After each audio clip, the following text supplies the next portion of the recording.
Hello friends and neighbors, it's John on CGTV5 and it's time again for another Berger Beat, community affairs programming from Berger Health Systems. Today's program we're going to talk healthy kids with Dr. Deborah Fernandez, and she's a pediatrician at the Berger Medical Center. Welcome, Dr. Fernandez. Thank you. Yes. You're working up in the Orient Grove City area. How long have you been with Berger Health Systems? I've been with Berger Health System now for about 7 months up at Berger Medical Center. Just getting started with them, huh? Yes. But you've been a pediatrician in that area for a while? I have been practicing in Tennessee. I practiced in Tennessee for about 7 years before coming here. We just moved to Ohio about 7 months ago. What brought you to the area?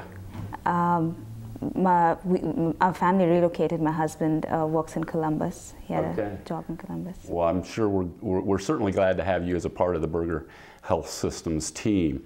A little bit about your medical school background. I did medical school in Hungary, in Eastern Europe.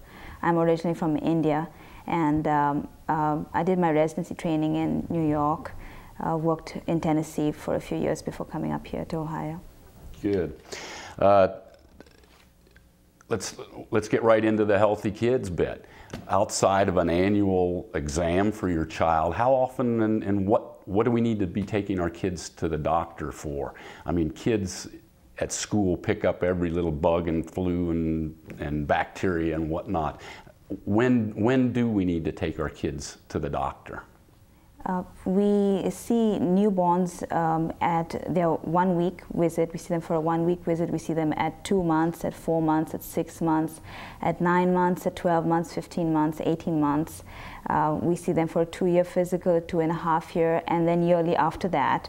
And whenever a parent has concerns, if a child's been sick for more than 2 or 3 days, is running a fever, has difficulty swallowing, a earache, then they need to come in to be seen. Like I was, talking, the kids do get sick at school. Are you seeing too many kids for reasons that aren't really necessary? No, I think parents generally know when something's really wrong. Most of them will wait 2 or 3 days when they have a little runny nose to see if it goes away. Most viral infections peak in 2 or 3 days, and then by a week the symptoms resolve. But if you're not seeing that, if the symptoms are persistent, if the child's getting worse, the drainage is changing color, turning thicker, greener, then they need to be seen.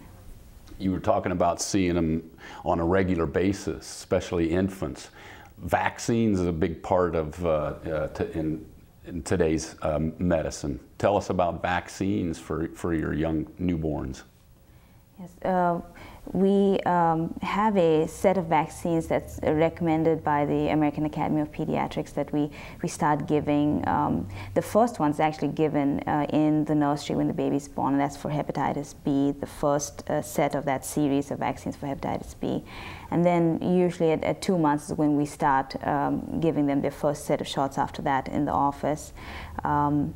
And they get shots at the 2-month visit, the 4 months, 6 months, and so forth, and until about 18 months. Some of them get a shot or two at 2 years if they need to be caught up on their shots, and then the next set at kindergarten, and another set around 11, 12 years of age. Are these necessary?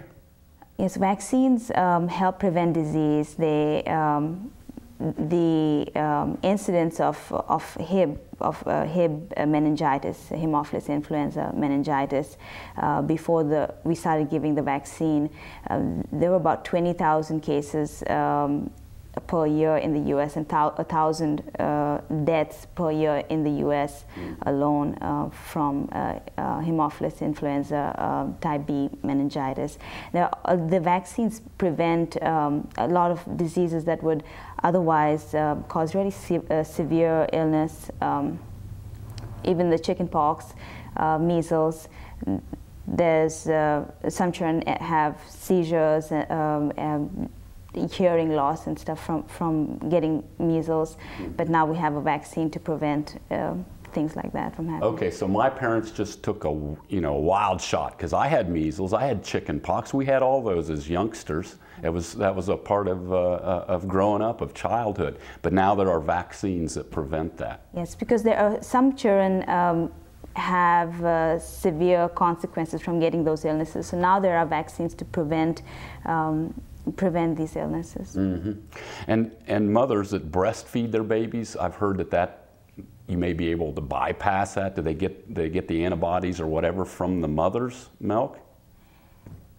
Breastfed babies get antibodies in breast milk. It's mainly a type of antibody called IgA that helps with gives us mucosal antibodies. It helps you with gastrointestinal infections. These antibodies don't make memory cells. When you get vaccines, you make a little memory cell to the infection.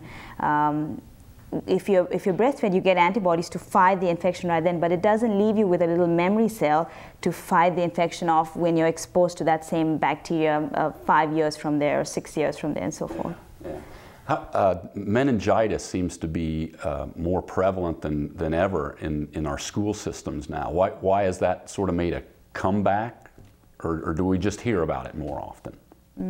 The type of meningitis we see now is caused by a different type of bacteria for which there is a vaccine, but it is not widely used. It's just recently been recommended in all children 11 to 12 years of age, but there are still a good number of children that don't have that vaccine, and that's why we still see cases. If you're vaccinated against the meningococcal bacteria, then you even if you get the illness, it won't be as severe. But a lot of the outbreaks that we see now are because people aren't all vaccinated for that type of bacteria. Yeah, and do the immunizations work? And do we need to? What if my child misses a series? If your child misses some of the vaccines, we don't go back and start from the beginning. We just catch up. If they've had, say, 2 of the 3 doses of hepatitis, we just go ahead and give them that 3rd one. We don't make them start the series from the start. So if your child's missed some vaccines, they just would come in and try to get caught up. Because, like you said, you develop the memory cells, so it is always in them. You're just adding. What you were talking about, 3 doses for the hepatitis. Yes, some of the vaccines are in series. They you don't just have one vaccine, but you get 2 or 3 of them, because the antibody titers after just the first dose aren't high enough. That means that you're not immune enough after just 1 dose of that vaccine, and if you were to be exposed to that bacteria, you might still get it. But after completing the series, your memory cells are high enough in number that should you meet that bacteria, you'll be able to fight it off. Yeah, because with the vaccines, you're actually putting the disease in your body. Isn't that how it works? Yes. So your body can develop the white blood cells or whatever to counteract that. Yes, the vaccines are just a smaller amount of inactivated bacteria that you're trying to make a memory cell to. So, yes. Yeah. Autism is come up more recently. Some people connect that with the immunizations. Is there any truth to that matter? No, there was an original study by a gastroenterologist that found some link between autism and the measles, mumps, rubella vaccine, but there have been many larger, better studies since then that disprove that. There really isn't a link between the measles, mumps, rubella vaccine and autism. Well, why are autism rates seem to be getting sky high?